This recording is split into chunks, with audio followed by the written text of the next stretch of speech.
Hi, everyone, and welcome back to the Poema podcast. I am James Prescott, your host. Welcome back to the show. It's good to have everyone here again.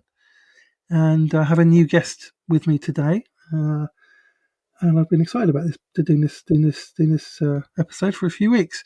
My friend, or my new friend anyway, Carolyn, welcome to the show. Hi, James. Thanks so much for having me on the show. I'm really excited to be here. Yeah, I'm excited too. Like Carolyn hosts a podcast. And what's it called? And tell us what it's called. Beyond 6 seconds. And tell us what it's about.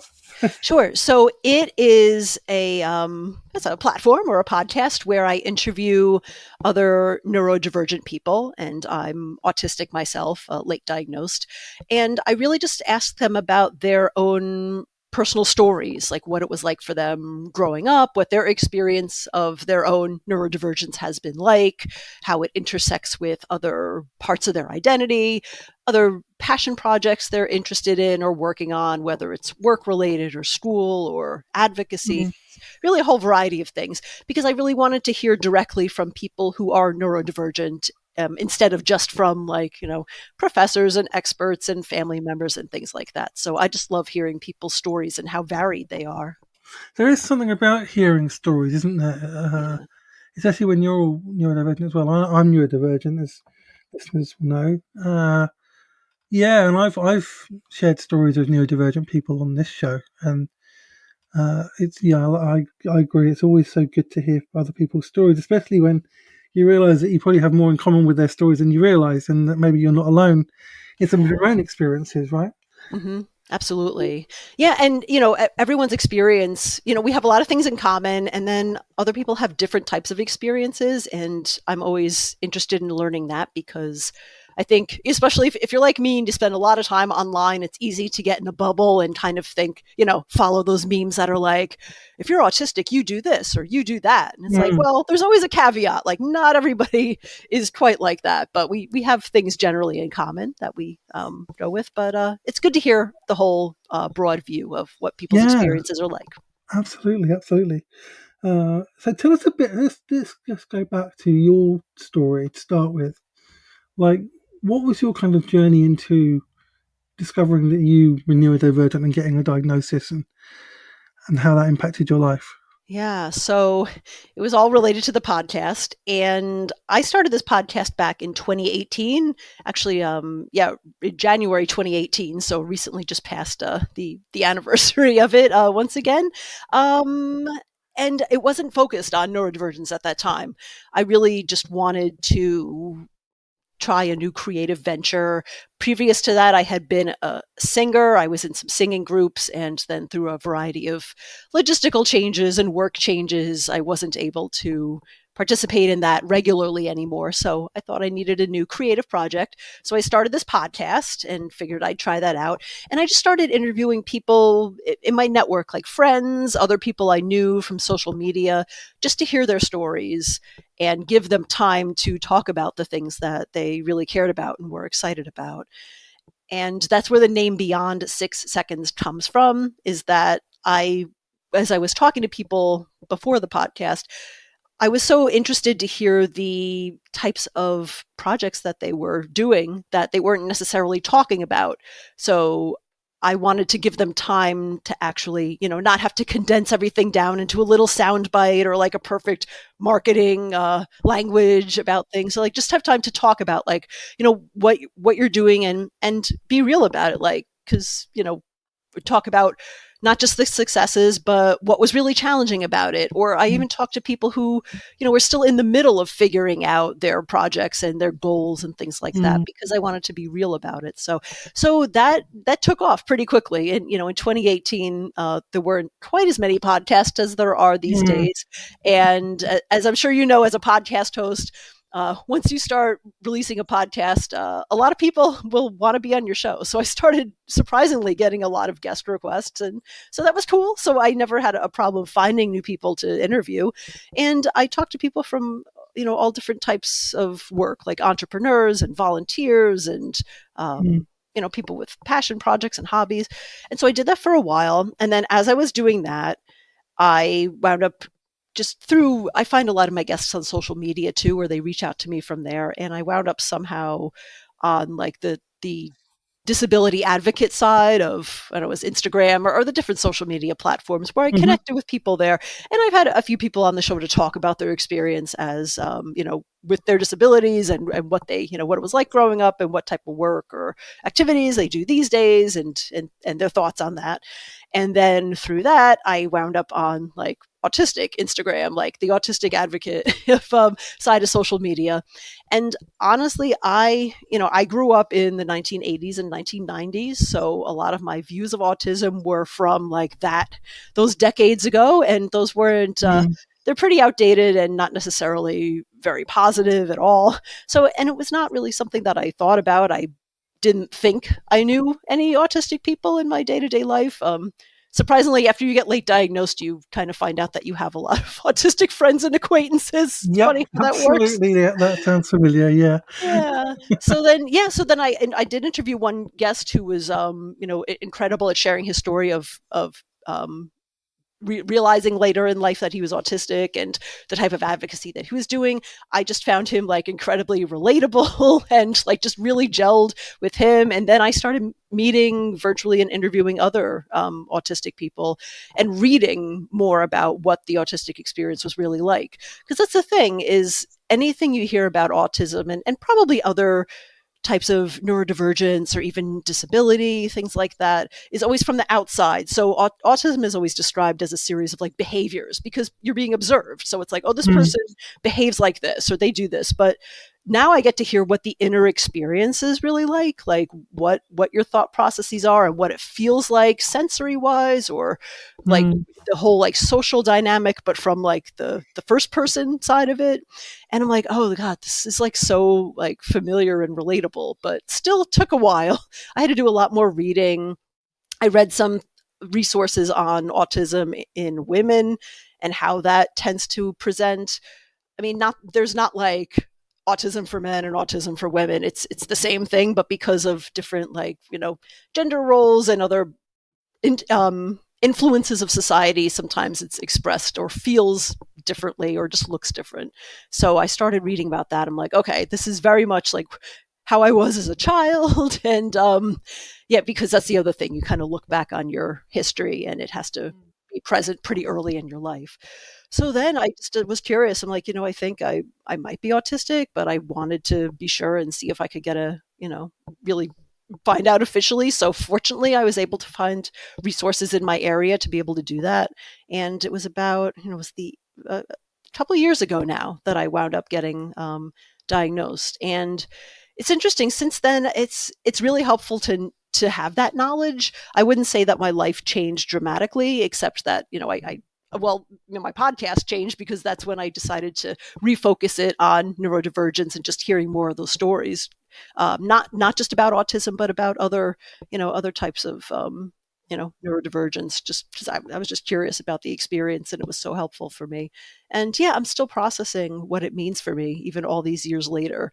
wow. Yeah, so So, it was your podcast actually led you into finding out, just like figuring out that you might be neurodivergent, and then yeah, getting the diagnosis. it was. Yeah, Wow, that's pretty amazing. That's that.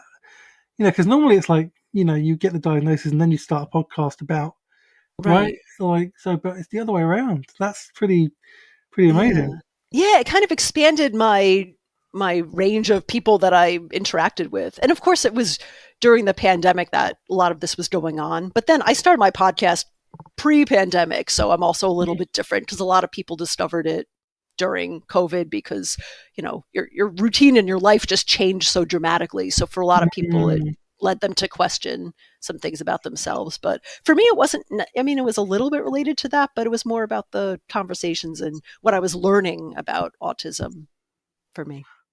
yeah, absolutely, absolutely, and Yeah. wow, that's pretty amazing. So like, what things did change about your life?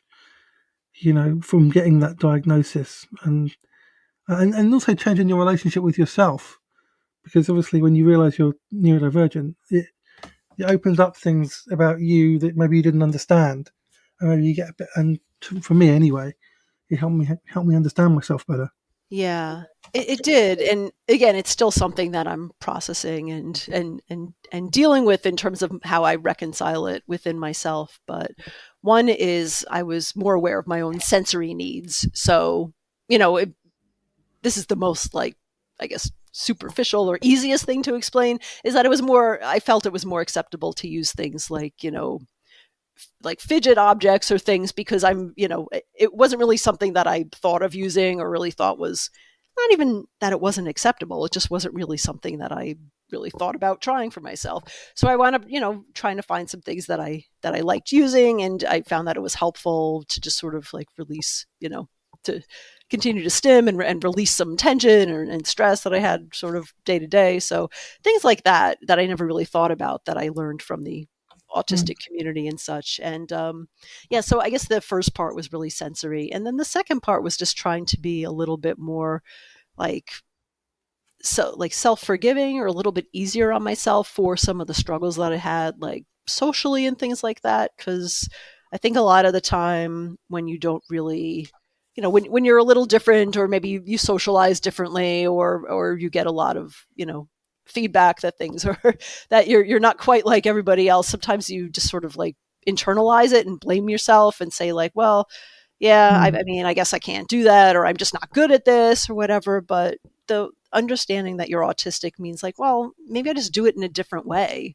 Mm. So I wasn't necessarily like wrong or bad at this, but maybe it's just a different way that I express myself. Like for me, I'm really bad at like talking in groups, like in a group conversation with multiple people. It's Oh, very challenging for me to get the dynamic and when yeah. to speak and when to interrupt. Like I can never figure that out.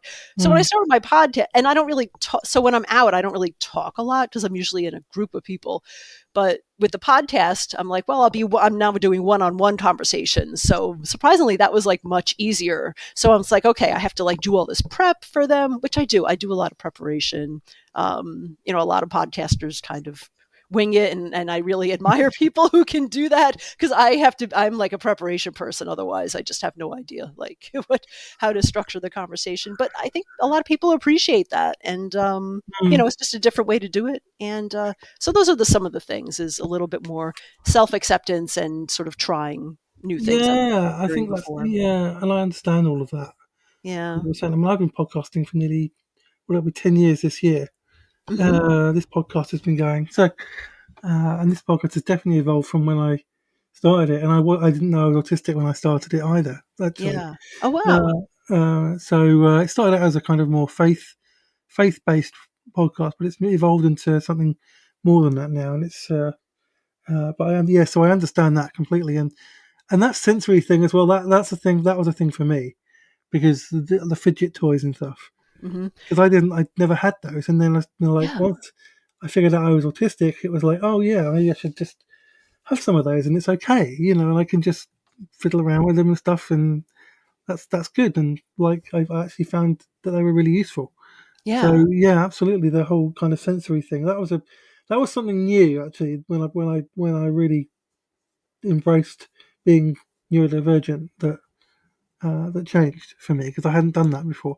I've been Yeah. very fidgety before, Oh yeah. obviously. Find it difficult to stay still, but I'd never thought about fidget toys before. But now I have quite a few, and it's really helpful. Yeah. Yeah. Oh, it Uh, definitely is. so did it? I mean, did the diagnosis explain a lot of things from your childhood and your early life that maybe you hadn't thought about before or hadn't been able to figure out before? Yeah, it did, because as when you go through the diagnostic process, part of it looks back on your childhood. And I Mm. know some of it depends on the provider and who's doing what. But if you work with someone who has a specialty in diagnosing adults, they still look at your childhood, but they don't necessarily, because I think usually like you're supposed to ask your parents to like rate, sort of rate your behavior as a child. But for a lot of adults, I mean, if you're a child, that's very obvious, you're still a kid. So it's easy for them to do that. But like, 20 or 30 years on, it's a little tough to like remember back and to say like, what? So I didn't necessarily have to, I was able to go on my own recollections of things. And yeah, I do remember, and I still am like, being like very shy, overall, like very sensitive to like certain like environmental Mm. things. And yeah, I didn't struggle so much in school because I actually did really well in school, which I think kind of masked a lot of really any difficulty because when I was in school there was no concept of like you're either a gifted kid or you're in special education, and there's no like that's it, or in regular curriculum, and that's it. There's no concept of like, well, you could be like gifted in some areas but have challenges or disabilities in other areas. That wasn't really a concept when I was in school. I think it is more now in the United States. But yeah, so I think I just was able to do well academically, but I did, I really struggled, especially in high school. I kind of had my own sort of crisis that I didn't quite understand. I don't know, sometimes I feel like I act very, I hate to say traumatized, but I haven't had the level of trauma in my life to justify that. So there's something like I'm very like sensory receptive to things in a way that I feel like other people just are not. So I didn't really ever Mm. understand why that was. I kind of looked into that. And it's funny, before I pursued or looked into autism seriously for myself, there's this other concept called like HSP, or highly sensitive person, that's Yeah, floating that's out me. there. I'm one of those. Yeah. Yeah, and I took that and I'm like, that was on the nose, like 100%, like yes, absolutely. But then lurking more into what that means, the person who developed that, and a lot of times that's really sort of a flag, especially for like autistic girls and women, that sometimes we adopt because it's more quote unquote socially acceptable. I mean, I'm not going to totally discount it as a category. I know it's a lot of people's part of their identity, but I was like, oh, okay, so if that's really, really perfect, like maybe I should also pursue and see what's going on with autism for me if I'm like so on the nose of highly sensitive person. So that was a sort of another interesting guidepost in the journey for that as well. And I've always been like that, like through my whole childhood and my whole Mm. life. Yeah, Yeah. I mean the same. I've always been very, very sensitive Yeah. ever since I was a baby, Yeah. and I had to move schools, or we had to move house when I was a child because the school that I was going to be going to wouldn't have been safe for me as as a sensitive baby or Mhm. child. Mhm. So my parents were actually kind enough to move house, Mm. to another part of the town, so that we'd be in a catchment area for a school that was more suitable. And yeah, because I was really sensitive, my teacher told my parents that I had to be treated with kid gloves and all Wow. this kind of thing. I mean, I'm still highly sensitive now, Yeah. but obviously you kind of learn how to manage it and respond to it and set boundaries and things as you get older. Like with your diagnosis, did that allow you to set some more healthy boundaries for yourself? Um, yeah, I'm still working on the whole like setting healthy boundaries things, but it is helpful to really think about, I don't have to just like kind of push through situations. So, related to things I did differently, I also wound up getting a set of earplugs. Specifically, I have loops. I'm like, oh, I heard, a lot of autistic people really like that brand. Let me try it out. And it actually, I wear them when I go out. If we go to like a loud restaurant or a loud area, it's really nice to have that as an option, because otherwise you just have to, otherwise I would have normally just like sat there in this like very loud environment where I'm like struggling to hear and communicate, and I'm just like getting agitated because it's just so like the noise is just overwhelming. But the earplugs help bring that down to a manageable level. But now it's like, oh, okay. So if I'm in an environment like that, I can, I can use the earplugs, or I can step outside, or I can decide like maybe we want to go somewhere quieter. Like like these are very simple things, but weren't really things that occurred to me before. And so it's like, oh, I have options. I can actually either set certain boundaries or make certain choices. And I don't have to just sit there just because everybody else seems like they're fine here and I'm not. And I don't have to just like pretend that I'm okay. Yeah, Yeah. absolutely. I get that. I mean, I've got these sound cancelling microphones, Hmm. and sometimes I just wear them without any music on, Yeah.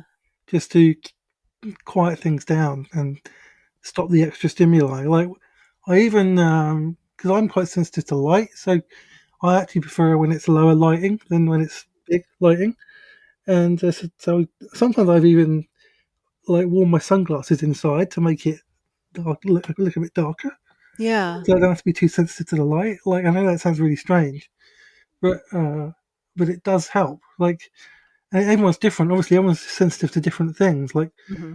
sudden loud noises, and I mean, lots of people noise, Yeah. and like big lights, like that all can be a bit overwhelming for me. Yeah. So I have to so I've set up things where I can take myself out of there and I'll protect myself or whatever. And you just learn that as you through your own experiences, don't you? Because you get to know yourself. Hmm. Yeah.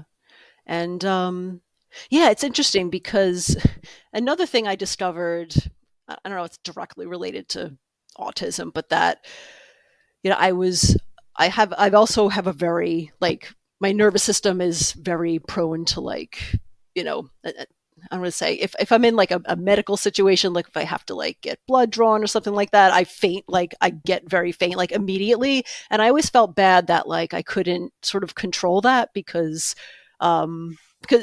medical staff generally is not super sympathetic to that sort of thing. Some are great, but others are Mm. kind of, annoyed that that happens. And I always felt bad. It's like, oh, why can't I just like will myself to not do this? But then somehow I discovered that if you get like putting an ice pack on my head for some reason like really helped. And it didn't occur to me that like, oh, this whole time I've been trying to like mentally visualize my way out of this like physical reaction. But I'm like, oh, wait, if I stop the physical reaction, that I don't get the mental reaction.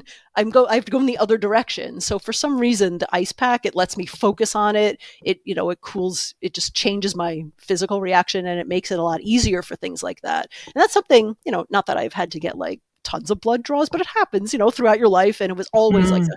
a huge struggle and something that I could tell that like just annoyed everybody, that is like, oh God, here we go again. And it was something as simple as like, oh, the ice pack on my head like helps so much, Wow. that people are like, oh, I didn't realize, why did you, they're like surprised that I even have a problem with it. I'm like, yeah, but I just Yeah. need an ice Well, pack. yeah, everyone has their own thing. Like, I mean, I can't look at. I have to have blood tests quite often because Hmm. I'm epileptic. Hmm. Uh, so I've had to have blood tests regularly since I was a child, basically. And Yeah. I still don't like looking at it, you No. know, because the thought of it in my head is like scary. Hmm. So if I'm not looking at it, then all I feel is a little, that little prick in your arm, and then that's Hmm. it, really. Like, I have a really good person who does my blood test because I barely even feel it. Like, and they're Oh really good. wow. There's some people that are really bad at doing it, Yes. and it's really painful. But the Yeah, person I go to is always it's a little prick, and that's it, pretty much. I don't feel that's great. anything else because they're really good. So, but yeah, I definitely understand that. Yeah. That's definitely and it's and it's just how your body responds to certain things, like how your brain responds to certain things, like which are like almost outside a safe place because you're like I found that I need to create this safe space around my body, which I feel in control of, Yeah. and which is predictable. Like, and if I have that, then I'm okay. And if there needs to be possibilities that it won't be okay, I need to create those possibilities in my brain Hmm. beforehand, so that if something goes wrong, my brain can default to that instead of having a Yeah. meltdown. You know what I mean? Yeah. And then also changing the environment is an option, like Yeah. changing your physiology, because I always thought it was like, well, it's my responsibility to like mind over matter and just like figure out how to deal with it. It's like, but sometimes there are situations where it's like, you know what? I don't have to do this. Like, I don't have to be in this loud room. I don't have to stand under this bright Yeah. light or like whatever it is. And I can just move. I'm like, oh, okay. It's like, I don't have to change my thinking. You don't always have to put yourself in extreme discomfort all No, the time. absolutely not. Like, I mean, I do try and avoid it. I mean, I love going to the cinema on my own Yeah. because I don't have to talk to anybody. Mm-hmm. Mm-hmm. I don't have to listen to anybody. I can just watch the movie. I have one thing to focus on Yeah. in the dark, and I can just be by myself and create this safe space for me Yeah. where I've got my popcorn or whatever, and I've got the movie, and that's it. Like, there's other people there, but I don't see them, Mm-hmm. right? And also it's introvert time as well as which for me is really healthy and gives me a lot of energy. And yeah, it's something that I love as well. So um, I have that. That's why I love going to the cinema, and that's why I love watching movies at home, because Yeah. that's something that I create for myself, which is almost like a safe place. But Yeah. and so I need to try and I know that about myself now, so I can create that wherever I go, wherever I'm living. I can create that space for myself, and that means that I feel safe. Yeah. No, Yeah. that's perfect. So yeah. But in terms of like your podcast, like how many? I mean, you must have spoken to quite a few neurodivergent people by now. So like, what are the things that surprised you from listening to so many neurodivergent stories? Hmm.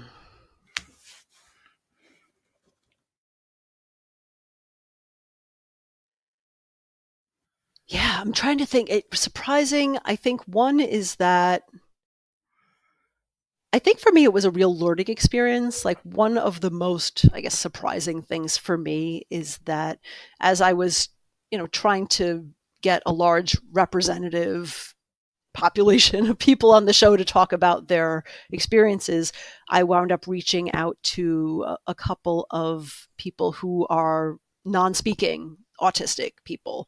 And the Wow. whole concept of having someone who doesn't speak on a podcast, which is audio primarily, I think is not something that a lot of people think about. And Mm, I had the great opportunity to learn about what it's like to be non-speaking autistic person directly from non-speaking autistic people. And I think it's a particular population of people who are really stigmatized and dismissed and mm, unfortunately just treated like yeah. aren't they aren't, I hate to say, like, really there, because it's not just the fact that they can't speak. It's because of conditions like apraxia that co-occur with certain types of autism. They have challenges around their, like, certain types of motor control, or what they call sort of like a disconnect between what their brain tells them to do and understands and what their body actually does, that those signals don't always go through. So people treat them like they don't understand anything at all, when Mm, it's quite the opposite. So when they finally get the methods to be able to communicate, whether that's on an iPad or letterboarding, or there's different types of communication methods that they might use, then you get to hear like what their experiences were like all those years that they really couldn't communicate, but they were like perfectly, just aware and of everything going around them. So those stories I think really stuck with me the most. Just learning about that and seeing what, you think if you go through that, you'd be like really bitter and really angry and just like, mm, at the world or whatever. And I'm sure, I'm sure people process anger and disappointment, but when I hear from them, they're actually very, like, they're grateful and happy that they could communicate. A lot of times they're out like helping other people who are in their situation, who are still learning to communicate, or trying to build communities and build awareness, and just share more about their experiences. So for me, that was the most surprising, is that it was a whole population of people that I never really thought about before. mm. And just, it was so great to hear directly about their experiences and see what other types of issues they have to continue to deal with, even though they've now gained a way to communicate reliably. Yeah. Yeah, that is something that I had to learn about as well. I've watched a lot of documentaries about uh, neurodivergence and hearing with neurodivergents sharing their stories.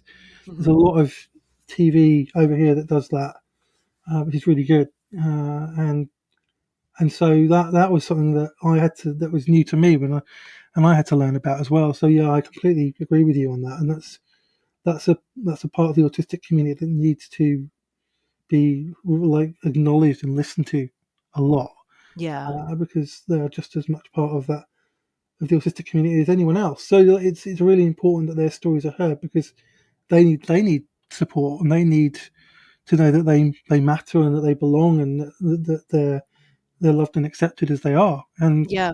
like all of us, and so yeah, actually, absolutely, yeah, Yeah.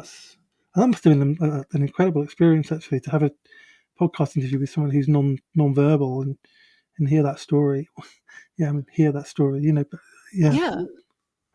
Yeah, and it's those episodes take a little more preparation time, but I'm preparing for each episode anyway, so I'm up for it. And then so when you actually get to the recording session, a lot of times you've done so much preparation that the recording session itself is not is relatively smooth because you've already had the conversations beforehand about like, okay, well, how do we want to handle questions? Do you want to like prepare your answers beforehand? And can I ask you impromptu questions? Are you okay with like live typing them out or things like that? mm, So all those questions we prepare and figure out what we're going to do for the episode before we actually get there. And then usually it's pretty smooth. So yeah, and I'm grateful as a podcaster because I realize how much time it takes them to prepare like answers. So I'm very grateful that they would actually take all this extra time like for my yeah, show.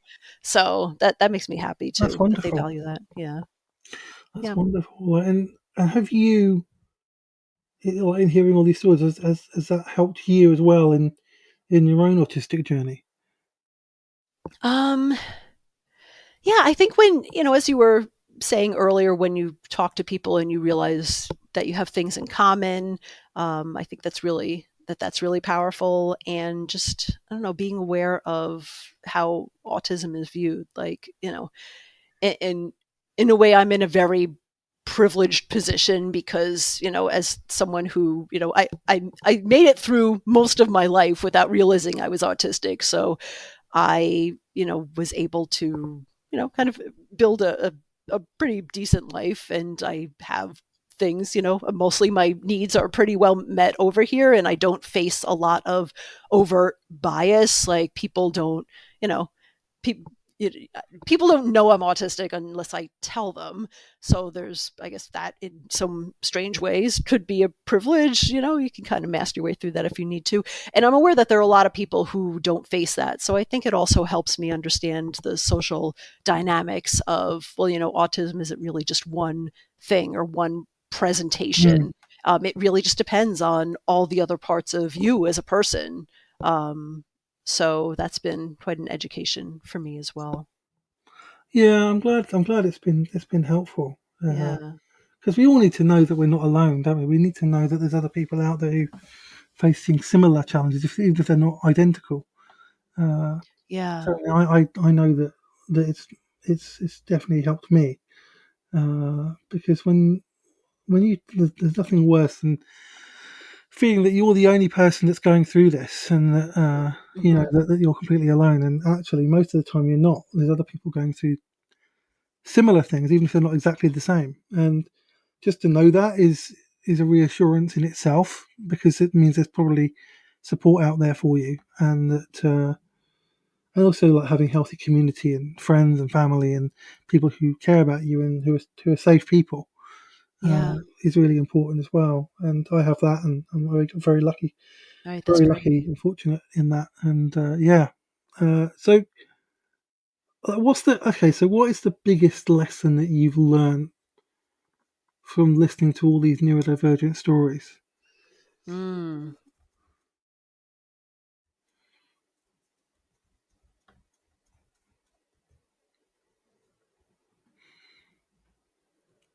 Hmm. I guess the fact that people, as you said,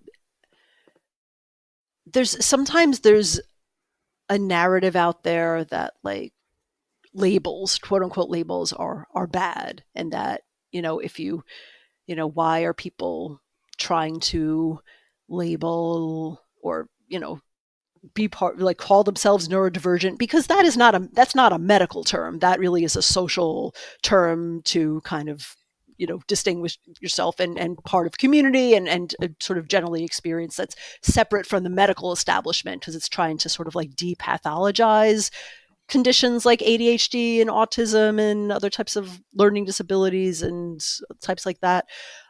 So I think people kind of question, like, why would you want to seek out this label for someone?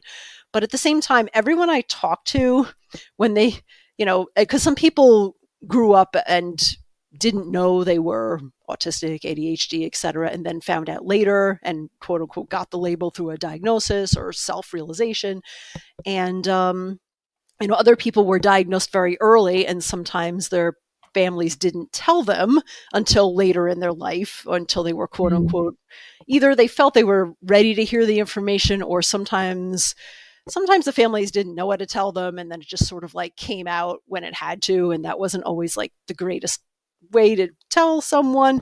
So I think the issue is that people, anytime that, like, people, that label is helpful to have, because the truth is, you may not want to pursue a diagnosis because you don't want to be labeled autistic, but at the same time, you're already getting labeled as other things that are much, much less kind than being called autistic, because people are, you either get like lazy or like stupid or like all these other horrible things, when it's not, like, those are not the labels that you want. It's really just a label that helps you understand more about yourself and who you are. So I think, all of my guests who talked about their realization, like how they realized that they were neurodivergent, were pretty gracious looking back and telling their stories about, like, well, my parents didn't tell me until I was like ready to go to college, and then they told me, or, I think in one case, one of my guests, like, parents were in an argument and it like slipped out during the argument, like things like that. So, like, ideally you don't really want that sort of thing to happen. But they were like, I totally understand why my parents or my family like didn't want to tell me yet. But at the same time, I think it's important to, if you have a child who's autistic or has another type of, is neurodivergent in some other way, it's important to find an age appropriate way to tell them. And, like, obviously, yes, if they're your kids, you'll know your kids, and you can, it doesn't mean you like go tell them everything tomorrow about it. But I wouldn't say don't hide it because you're scared that of what it's going to mean, because that does cause problems later. So yeah, almost every guest I talked to had some sort of story about that when we talked about growing up. Yeah, I agree. It's important to tell children in an age appropriate way as soon as you can. Yeah. I know over here that they have support methods once a child has been diagnosed, that the parents then get training and support in how to tell their child. Wow. And it's all free because it's provided by the NHS. And so once you've got your diagnosis, they provide you with all of that, and they meet you, and they meet the parents and talk to them about how they can tell their child what they should and shouldn't do, and like language to use and all of that, and how to help them as they respond to it and everything. And I know people close to me who've used that and have had the benefit of that. So but so I agree with that 100%. Wow. Definitely find an age appropriate way to tell children if they're diagnosed. That's what it is, and that there's nothing wrong with them as well. Like, because there's nothing wrong with being autistic. It's just that your brain works in a certain way. That's all it is. There's nothing deficient about being autistic. So absolutely. Well, thank you. This has been great. It's been great to hear your story and hear your experiences. And just tell us, like, where can people find you online, and where can people find this podcast? Absolutely. So I have a website. It is beyond6seconds.net. That's the number 6 in the middle. That has all my episodes, links to all my social media. It's got a place you can sign up for my newsletter where I send you like my latest episode like a day before, so you get a little preview of it. Or you can probably just Google search Beyond 6 Seconds and you'll find me on all the podcast platforms. I have a YouTube channel. I try to be kind of everywhere in the podcast world, so probably a Google search will turn that up as well. So yeah, that's probably the best way to find me and find all of my episodes of my show. Fantastic. I would highly recommend everyone to check that out. Yeah, and I'll be listening to it as well. So thank you for coming on, Carolyn, and thanks everyone for listening. Right. Thanks.